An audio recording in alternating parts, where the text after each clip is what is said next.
Hello, everyone. Welcome to Wildcat Legend News. I'm Eric, and this is Malachi. And we've got 5 more stories for you this week. We've got news on CX Debate, as well as a band is actually performing this Thursday for the community, our new music, as well as next week, our theater is actually producing another show for you guys, our UIL OAP show, but a few more stories, and let's get right into it. All right, for our first story, we're here with Joel, who is usually our designated cameraman, but he is also in band, and he's going to be telling us a little bit about the concert that they're going to be doing. So, what kind of music are you going to be playing? So we're going to be playing a march, a slow tune, and then a pretty exciting tune. It'll be overall a really good for the community. And, since we're going to UIL soon, we decided to do a little concert for practice purposes. So, yeah. So, what are the names of the 3 songs that you're going to do? The 3 pieces are Cumberland, Rough Riders, and Japanese Pictures. So, which one do you think are you most excited for, or happy to be playing? The most exciting one, or the most, in my opinion, the best one is Japanese Pictures. It's like really cool, you got like really high parts and also low parts, and then it's just really exciting. How do you think the band overall is going to do? I'm hoping that we get, straight ones, because last year we did, I think it was last year or my freshman year, we did get straight ones for UIL. I'm pretty worried about one piece, Cumberland. It's kind of really tough for, since we got, a lot of new kids and everything like that. But overall, I'm really, excited and hopeful that, this UIL will be pretty good. All right, Wildcats, I think that'll be it for this interview. Make sure you support our band members, and let's move on to the next one. Hi, guys. It's Marcus, and we're going to talk a little bit about theater. We have Malachi here. He is a part of the theater show that's coming up, and so am I, but he knows a little bit more about it. So when is that coming up? So actually, it's going to be at 7:30 next Tuesday. So we're pretty excited about. Got some people a little nervous, but I think we're going to put an awesome performance on. So are you nervous? I do have we might call it the star role or whatever, but I've been doing this for a wee bit of time since 8th grade, so I'm not too nervous about it, but I'm really excited about it, honestly. For those of us who don't know what your role in this is, who do you play in the upcoming show? So, I'm gonna avoid spoilers, but our show is set in the 1930s in Nazi Germany, and I play Victor, who is having trouble dealing with being forced into the Hitler Youth while he still has a family member who is kind of being persecuted. So it's kind of the inner struggles of him and with the people around him. So, what are you most looking forward to with this? I'm really looking forward to not only placing but getting first place at OAP competition this next week as well.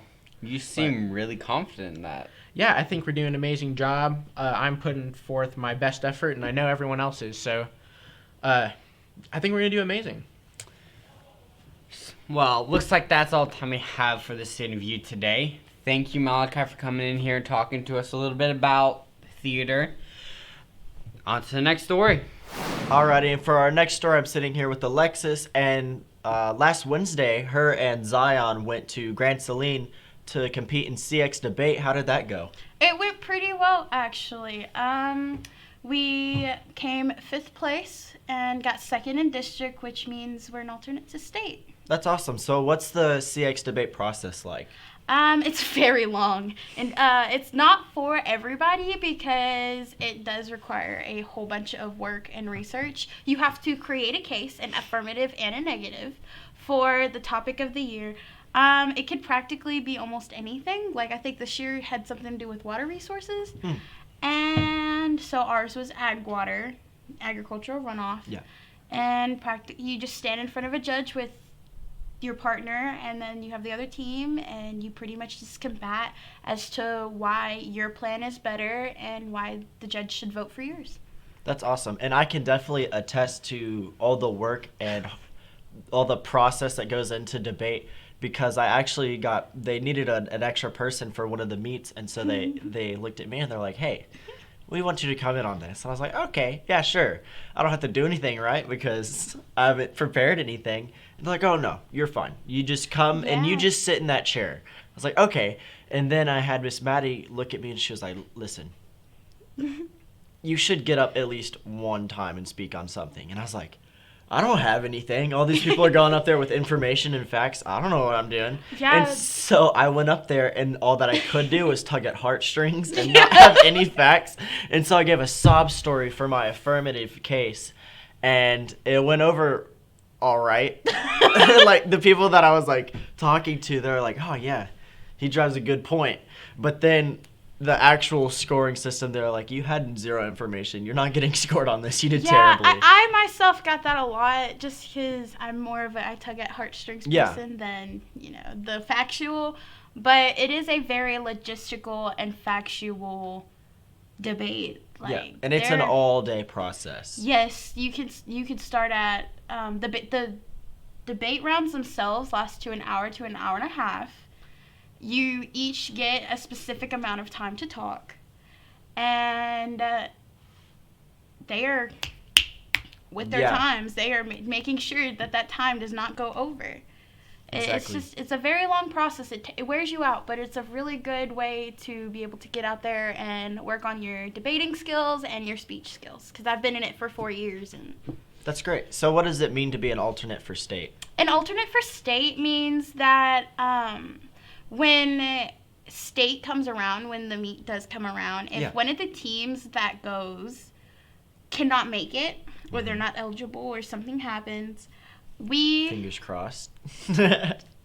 me and Zion would be, and Miss Maddie would all scuttle along to the state meet, and we, instead of it being that last team, it would be us.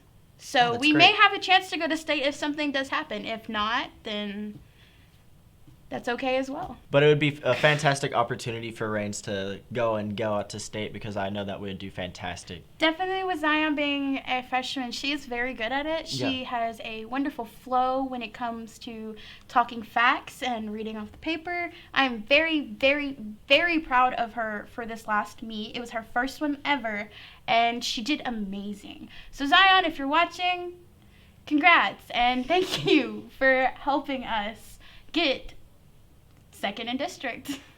That's awesome. Thank you so much for this interview, and on to the next story. Hello, my name's Preston, and I'm being joined by, I'm Bo. and we're here to talk about senior night. And can you tell us what's going on about senior night? So senior night is always a bittersweet moment. It's the last time you get to take the home court with your teammates, and you really just don't want that night to end. And unfortunately for us, we didn't get the win, but I'll always remember that moment. Can you tell us a little more about the match and what happened? So we played Paris Chisholm, and it was a close game until late in the fourth. We just weren't getting calls. We were fouling too much, and they just started making free throws and just edging out on us. So you're a senior, so how has this year been so far? Playing-wise, it hasn't gone the way we would like, but we're still fighting. We still got a chance in the playoffs, and we're hoping to continue our season into the playoffs. Okay, so for some freshmen that are moving up, what are some words of wisdom that you can give them? Don't give up. Keep trying. Keep working. Work when nobody's watching. And just don't take anything for granted. All right, everyone, thank you for joining us, and see you later. All right, Wildcats, for our next interview, we're going to be interviewing Miss Jenkins. And so we heard that the Lady Cats are going to the playoffs. Can you tell us a little bit about that and how the season has gone to get to this point? Yeah, so this is my third year here. We've been to the playoffs all 3 years. And this year we are sitting as the number 4 seed, going in and playing a number 1 seed, Gunter. We play on Tuesday, the 15th, at Melissa. So we're really excited about tonight. How do you feel that the game's going to go? Like, are you confident about it? And Yeah, anytime in the playoffs, you never know what can happen. The biggest thing that I want for our girls is just to show up and play. We've practiced. We put in a lot of time. We hope that the shots are falling tonight for us. And we just want to work hard on the court. Represent Lady Cats with pride. Represent this town and this community. Like I said, we have 3 seniors. JC Nugent, Kaylee Powles, and Kaylee Wilhot. They've been with me since they were sophomores, and really proud of them and the commitment that they've had to this program, leadership they've had. So I've told those underclassmen, let's go take care of business and win it for them. Well, thank you so much for doing this interview with us, and make sure to wish luck to the Lady Cats as they go play their playoff game tonight. Yes, absolutely. Absolutely. We're excited. Come out and see us. And that's all we have for this week, Wildcats.